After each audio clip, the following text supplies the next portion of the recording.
नमस्ते प्यारे बच्चों। अब आप इस विषय के वीडियोस एक साथ भी देख सकते हैं। इसके लिए वीडियो के नीचे मेरे लोगों में जाना होगा और प्लेलिस्ट में जाना होगा, या यूट्यूब में मेरी चैनल सर्च करके चैनल में जाके प्लेलिस्ट में जाना होगा। तो बच्चों, आज के वीडियो में हम सीखेंगे हिंदी कक्षा 8 का पाठ नंबर 2। पाठ का नाम है कच्छ की सैर। सैर यानी घूमना या फिरना।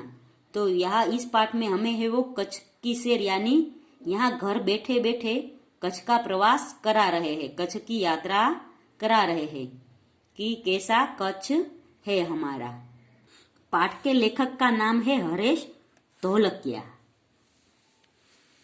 और यह है यात्रा वृत्तांत। यात्रा वृत्तांत यानी लेखक है वो कच्छ घूमने गए थे और उसने ये यात्रा में उसने क्या क्या देखा, क्या क्या अनुभव किया, उसके बारे में इस पाठ में कहा गया है।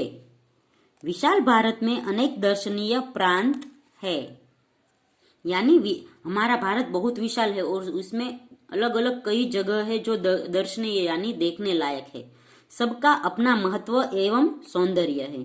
गुजरात उनमें से एक अनूठा यानी अनोखा राज्य है। गुजरात का एक विशिष्ट जिला है कच्छ, जो गुजरात का अत्यंत रमणीय प्रदेश है। यात्रियों के लिए कच्छ आकर्षक का केंद्र है। इसका पौराणिक महत्व भी कम नहीं है। पौराणिक यानी जो पुराणों में लिखा गया है वो। अनेक दर्शनीय स्थानों के वैविध्य के कारण इसे म्यूजियम या संग्रहालय कह सकते हैं। कच्छ में प्रवेश करते ही हमें रेगिस्तान के 2 भाग देखने को मिलते हैं।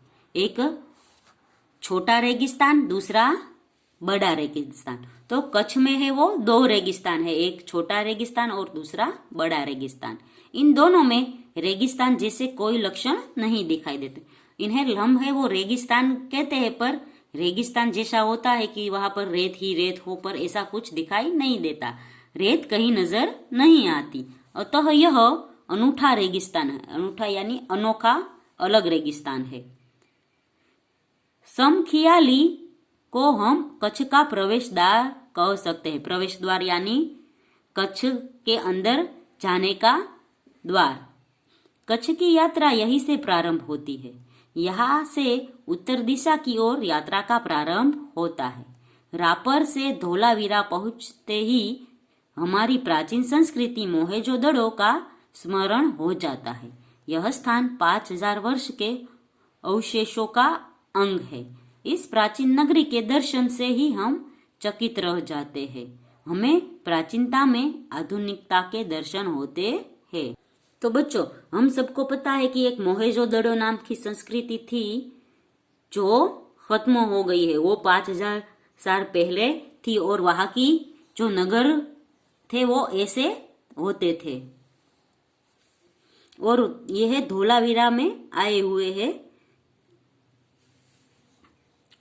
समाखली से पश्चिम की यात्रा करते भचाऊ नजर आता है, जो बड़ा गांव है जैसे नगर। देखिए ये यहाँ सिंधी प्रजा पाकिस्तान से आकर स्थायी हुई है। यहाँ से गांधीग्राम औद्योगिक कारखानों का शहर है। गांधीधाम, आदिपुर तथा गोपालपुरी उद्योगों के कारण विकसित हुए दिखाई देते हैं। आदिपुर में गांधी स्मृति तथा पास ही कंडला बंदरगाह का बड़ा महत्व है। कंडला बंदरगाह है वो आर्थिक हमारा बंदर है, बड़ा महत्व है। कंडला का विकास यहाँ की प्रजा के लिए महत्वपूर्ण है। कंडला के दक्षिण की ओर भद्रेश्वर अति प्राचीन जैन यात्रा धाम है। संगमरमर से बना 2500 साल पुराना जिनालय भूकंप में खंडित हुआ।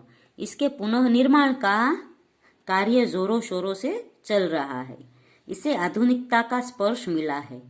मुंद्रा शहर तहसील मुख्यालय भी है। तहसील यानी तालुका। यहाँ अनेक उद्योगों के कारण विकास की दिशा खुली है। समुद्र के किनारे बंदरगाह विकसित हुआ है।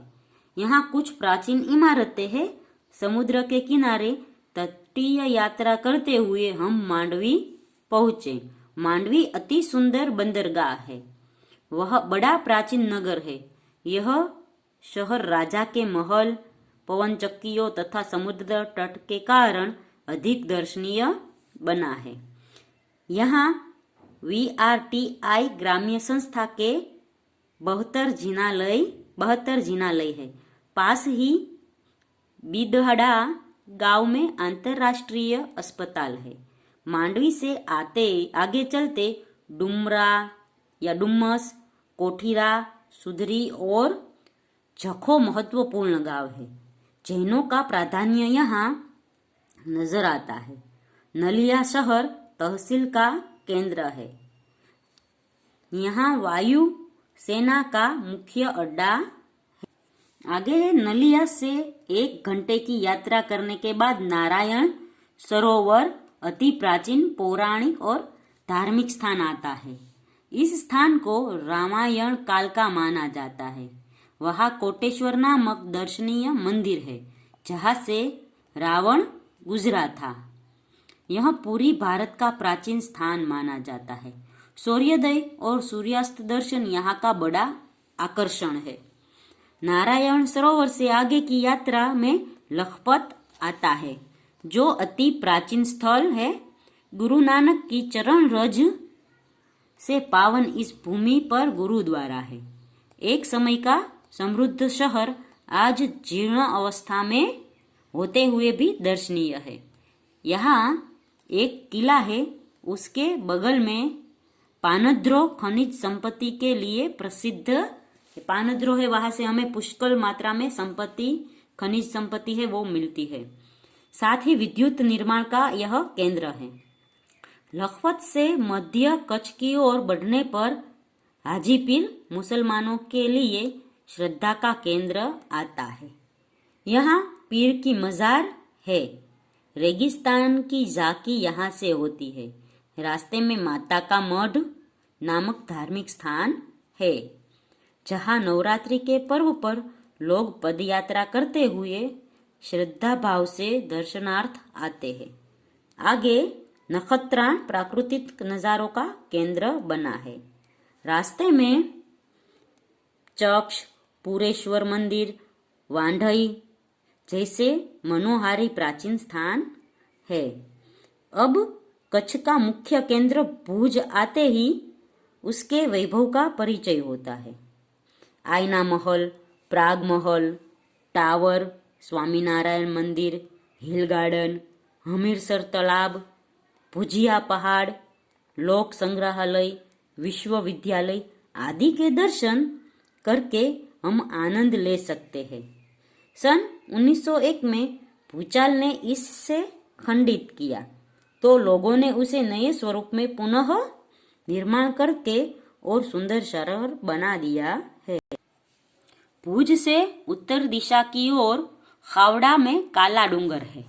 पहाड़ पर चढ़कर रेगिस्तान की झांकी करना एक अनूठा अनुभव है। सरकार एवं स्थानीय जनता द्वारा रणोत्सव का आयोजन होता है। देश भर में लोग यहाँ आते हैं। सफेद रेगिस्तान को देखना एक आनंददायी घटना है।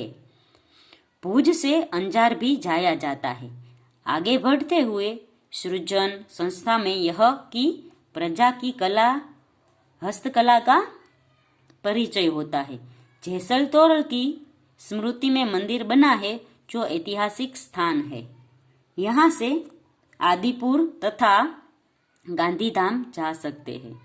सूरजबारी नामक स्थान से हमारी कच्छ यात्रा पूर्ण होती है, जो अविस्मरणीय स्मृतियां छोड़ जाती है। कहा जाता है, कच्छ नहीं देखा तो कुछ नहीं देखा।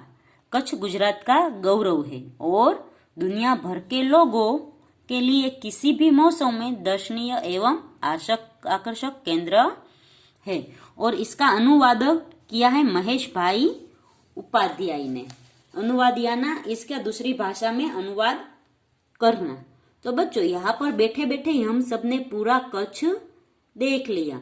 अब है वो हम अगली छुट्टियों में कच्छ जाने का मन बना लेंगे, क्योंकि कच्छ में इतने सारे पौराणिक स्थान है और कई सारे ऐसे स्थान है जो देखने लायक है। तो बच्चों यहाँ पर पाठ खत्म होता है। अगले वीडियो में हम इस पाठ का अभ्यास सीखेंगे। तब तक के लिए गुड बाय, टेक केयर।